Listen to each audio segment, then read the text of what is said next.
Hey, what's up, everyone? We are officially back. So, I'm going to be trying something a little different. You're going to be hearing me pop in throughout the stories from now on. Don't worry, though, your favorite narrator is still here doing their thing. Let me know what you guys think. All right, let's get into this one.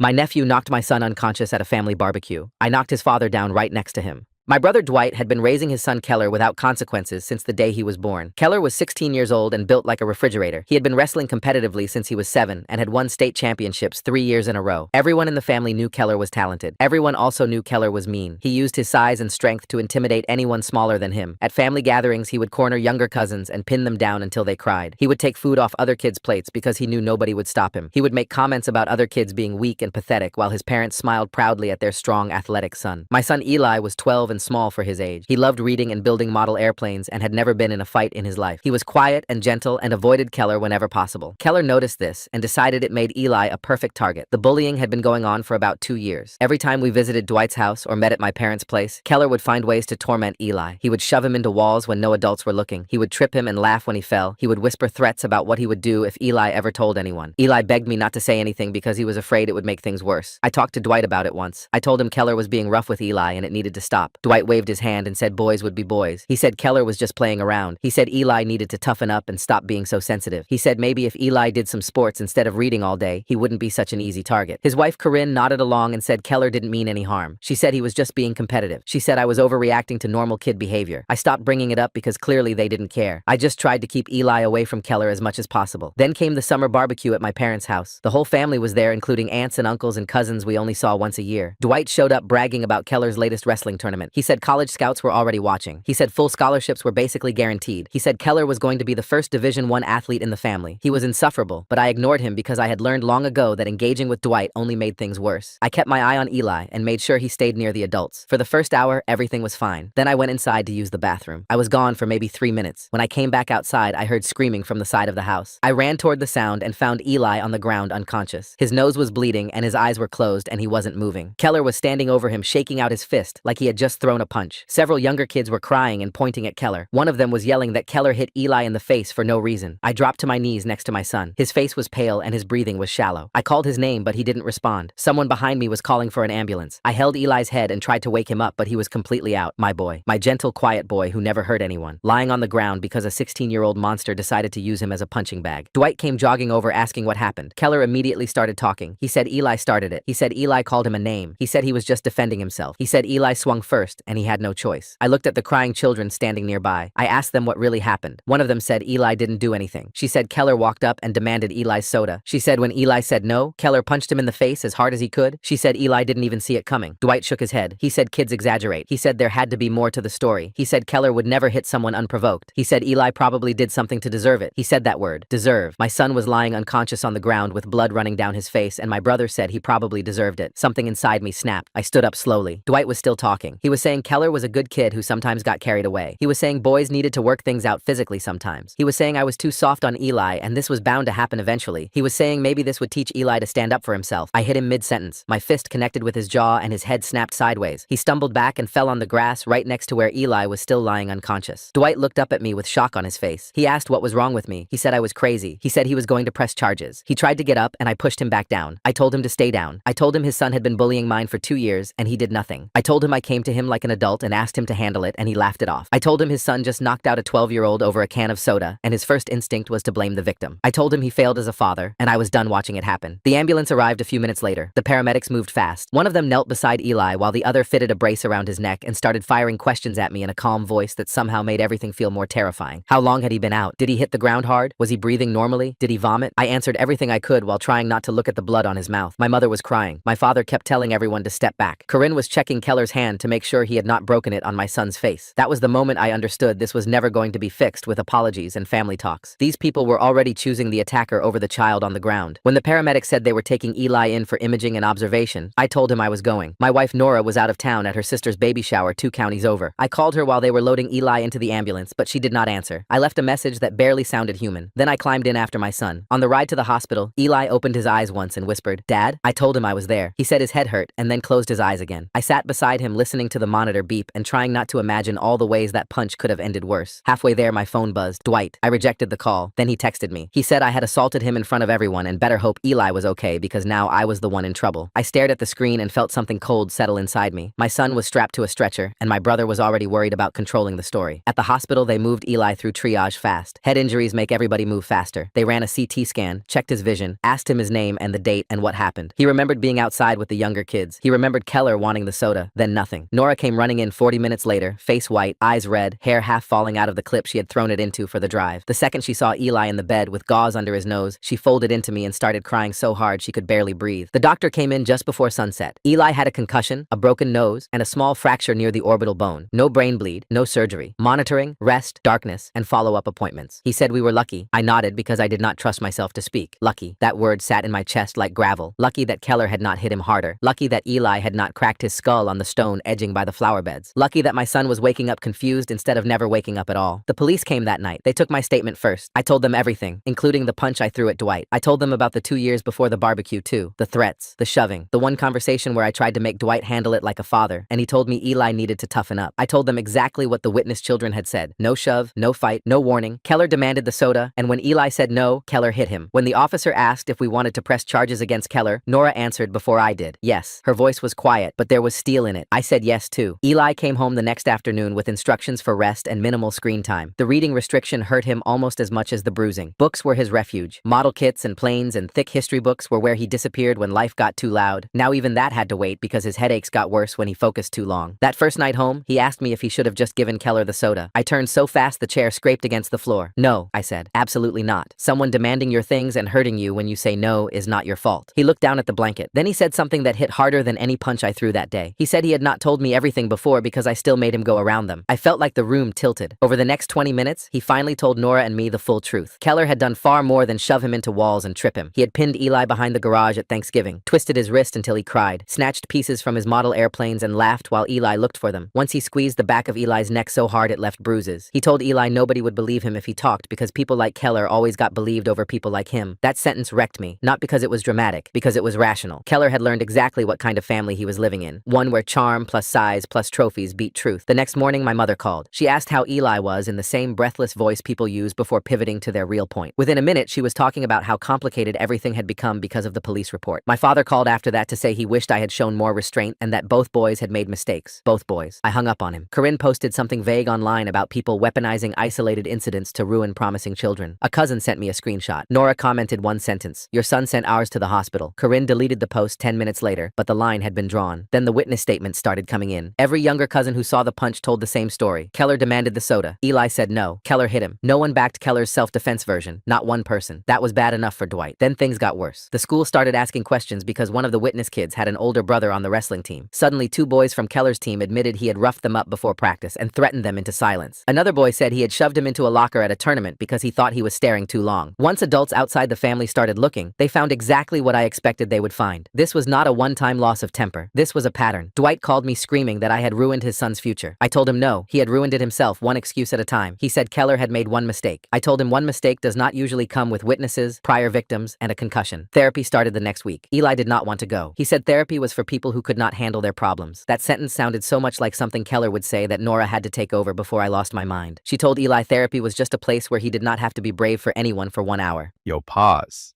Eli saying therapy is for people who can't handle problems? Bro, he's literally 12. That got him through the door. His therapist, Dr. Levin, was the kind of man who spoke gently without sounding fake. After Eli's 3rd session, he sat down with Nora and me and said the most important thing right now was consistency, safety, no forced family contact, no talk about forgiveness, no minimizing. He said shame had been growing in Eli for a long time and kids often mistake being targeted for being weak. I told him there would be no contact. 2 Sundays later, my parents invited everyone over to talk things out as a family. I should have said no. Nora wanted me to say no, but some stubborn, damaged part of me still wanted to see if evidence could shame people into decency. It could not. The second I walked into my parents' living room, I knew what it was. An intervention, but not for the violent kid. For me, my parents on the couch, Dwight and Corinne beside each other. 2 aunts, an uncle, and a few cousins arranged in chairs like they were waiting for a confession. My mother started with how strained the family had become. My father followed with a speech about emotions getting out of hand. Then my mother said Dwight was willing to let my assault on him go if I agreed to stop cooperating with the complaint against Keller. I laughed. I could not help it. The whole thing was too warped to treat seriously. No one is saying Keller was right, one of my aunts said, but ruining a boy's future over one violent incident seems extreme. I looked at her. Did anyone tell you about the 2 years before the barbecue? I asked. Did anyone tell you other boys from his team came forward?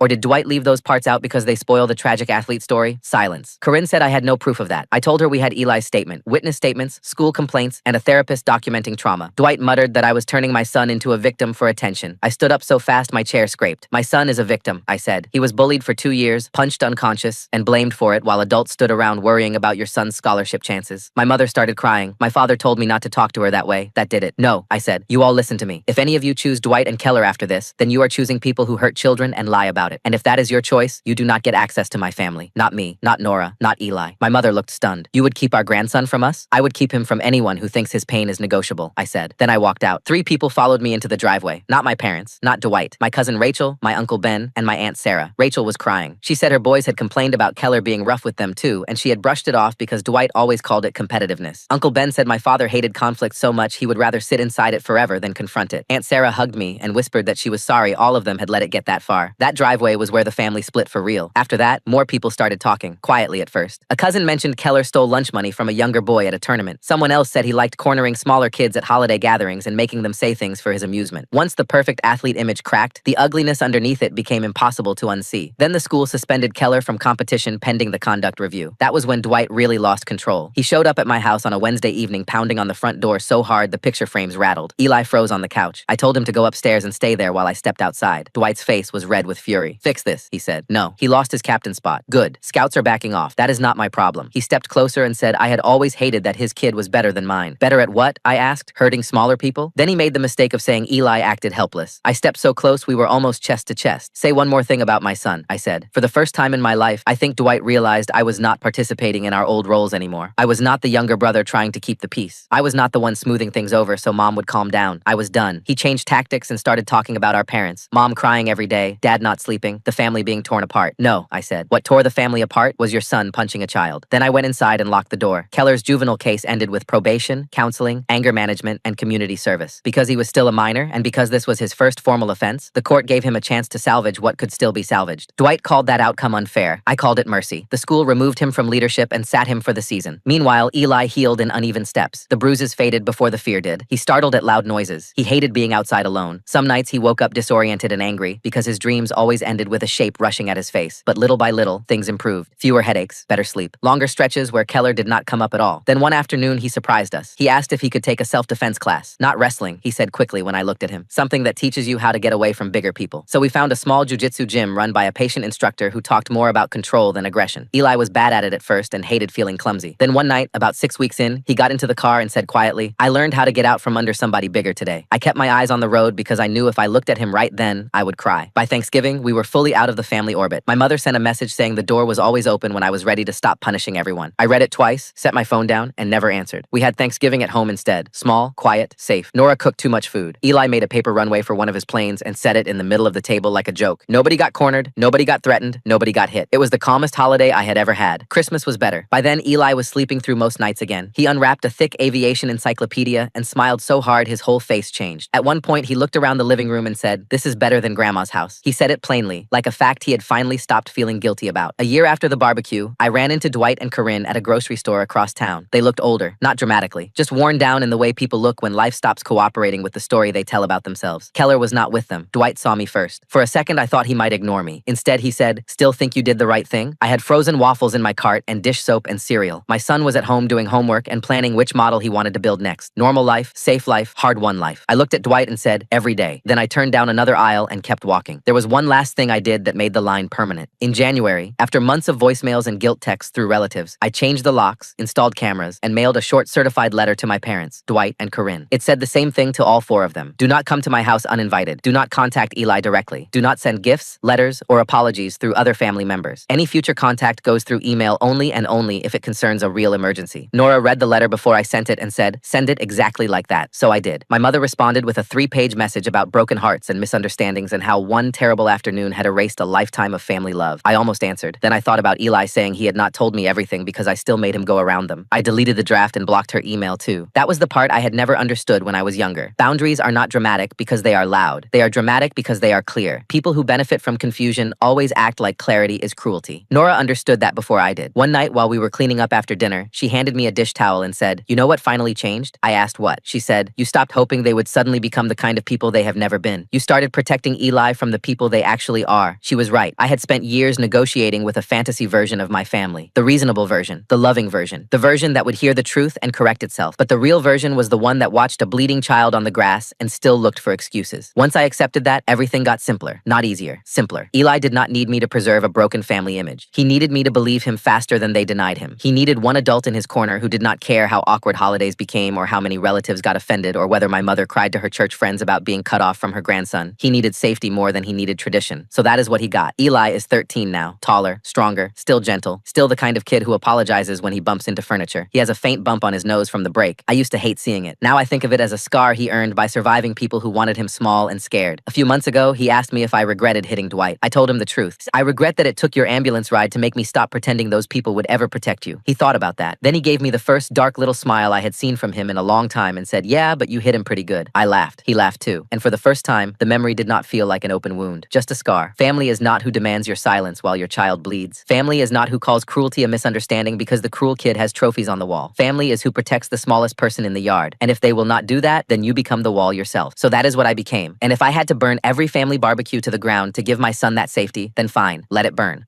That's a real dad right there. Cut off his own parents, changed the locks, all of it, for his kid. That's what it's supposed to look like. All right, that's the story. Let me know what you guys think in the comments. Subscribe, and I'll see you in the next one.